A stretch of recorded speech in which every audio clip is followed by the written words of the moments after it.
Friends, welcome to ఎట్రూ food kitchen yummy. ఈరోజు మన వీడియోలో పుదీనా రైస్ ఎలా తయారు చేయాలనే విధానాన్ని చూద్దాము.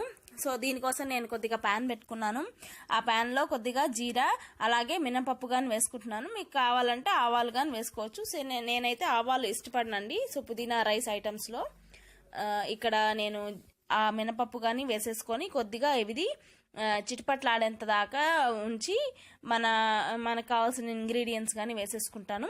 సో అవి ఏందనేది నేను మీకు చెప్తాను. సో కొద్దిగా ఇవి ఫ్రై అంటే షాలో ఫ్రై లాంటిది. సో ఇక్కడ చిటపట్లాడాయి కదా, దీంట్లో మనము ముందుగా కొద్దిగా తరిగి పెట్టుకున్న ఆలు తీసుకొని సో నీట్గా ఇవి దీంట్లో వేసేసుకున్న తర్వాత ఇది మంచిగా ఇవి వేపుకోవాలండి.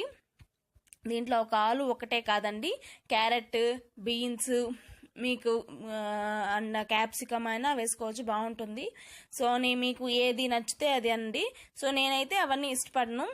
సో ఇక్కడ నేను ఈ ఆలు ఒకటే ఇష్టపడతాను. సో ఇక్కడ దీంట్లో నేను పుదీనా పేస్ట్ కానీ వేసేసాను కదా, పుదీనా కొద్దిగా శుభ్రంగా కడుక్కొని పుదీనా అలాగే దీంట్లో పుదీనాలోనే పేస్ట్లోనే కొద్దిగా పచ్చిమిర్చి, అల్లం అలాగే కొద్దిగా వెల్లుల్లి రెబ్బలు కానీ వేసేసుకొని మంచిగా అది పేస్ట్ చేసేసుకున్నాను. సాల్ట్ కానీ వేసేసుకున్నాను.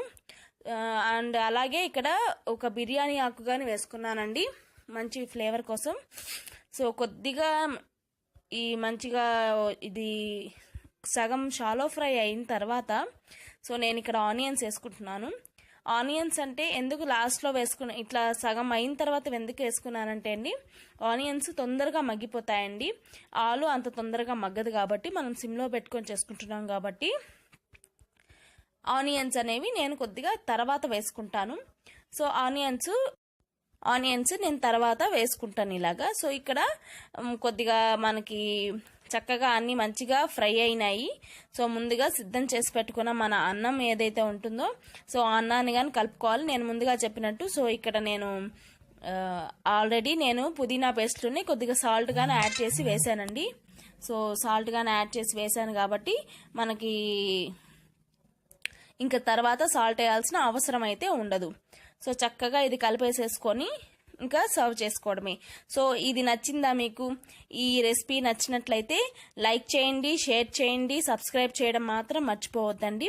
సో కింద కామెంట్ కానీ చేయండి, మీకు నచ్చితే కామెంట్ కానీ చేయండి. అండ్ మీ ఫ్రెండ్స్ అండ్ ఫ్యామిలీస్కి కానీ ఈ వీడియో నచ్చితే షేర్ చేయండి. అండ్ కొత్తగా చూసే వాళ్ళు ఎవరన్నా ఉంటే మాత్రం తప్పకుండా నా ఛానల్ని సబ్స్క్రైబ్ చేసుకోవడం మాత్రం మర్చిపోదండి. ఓకేనా? సూపర్గా ఉంది ఫ్రెండ్స్. నేనైతే టేస్ట్ ఇంకా ఆపలేకపోతున్నాను. సో టేస్టీ రైస్ అయితే రెడీ అయిపోయింది.